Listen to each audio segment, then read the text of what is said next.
પછી પાછા મેડિટેશનમાં તમે લાગી ગયા એટલે એ વસ્તુ મગજમાંથી નીકળી જ ગઈ કે મારું મૌન વ્રત તૂટી ગયું છે. તો I was like કે ચલો અબ હમ કુછ નહીં બોલેંગે. પછી પાછા સેશન સ્ટાર્ટ થઈ ગયા. સાંજે એસએન ગોયંકાજી સાથેનો વિડીયો લેક્ચર હતો એ કર્યો અને ખતમ કરીને હું રૂમમાં જતી હતી. અને અમારા રૂમ કેવા હતા ખબર છે, બધાના લાઇનમાં હતા. આગળ બધી મસ્ત ગ્રીનરી, એની પછી તમારું મેડિટેશન હોલ અને આ સાઈડ તમારા બધાના રૂમ અને વચ્ચે બહુ જ મસ્ત ગ્રીનરી. રાત્રે ખબર નહીં મને શું ચગ્યું અને મને ડર લાગવા લાગ્યો કે કોઈ ભૂત છે ને જે પાછળ આવે છે. અને મારો રૂમ કેવો હતો કે મારો રૂમ હતો અહીંયા બેડ હતો અને બેડની એક્ઝેક્ટ બાજુમાં મારે વિન્ડો હતી અને સેમ મારી જે રૂમમેટ હતી એનું બેડ અને એની બાજુમાં વિન્ડો.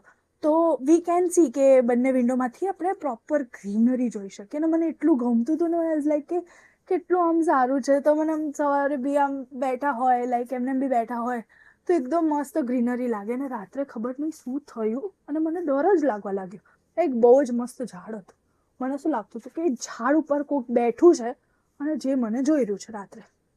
એક તો એટલી ઊંઘ આવે એ દિવસે. મને ખબર નહીં, હું બપોરે પણ એટલું સૂતી, પછી વચ્ચે બ્રેક હોય એમાં પણ હું એટલું જ સૂતી છું, તો પણ મને એટલી ઊંઘ આવે અને મને ડર લાગ્યા કરે કે ત્યાંથી કોક જોવે છે. અને એ જ ડરના લીધે એટલી ઊંઘ બી આવે પણ આંખ બી બંધ ના થાય. પણ ખબર નહીં, જેમ તેમ કરીને હું સૂઈ ગઈ અને મારો વિપશ્યનાનો 3rd ડે અને ધમ્માપીઠાનો 4થો દિવસ આમ જ પૂરો થઈ ગયો.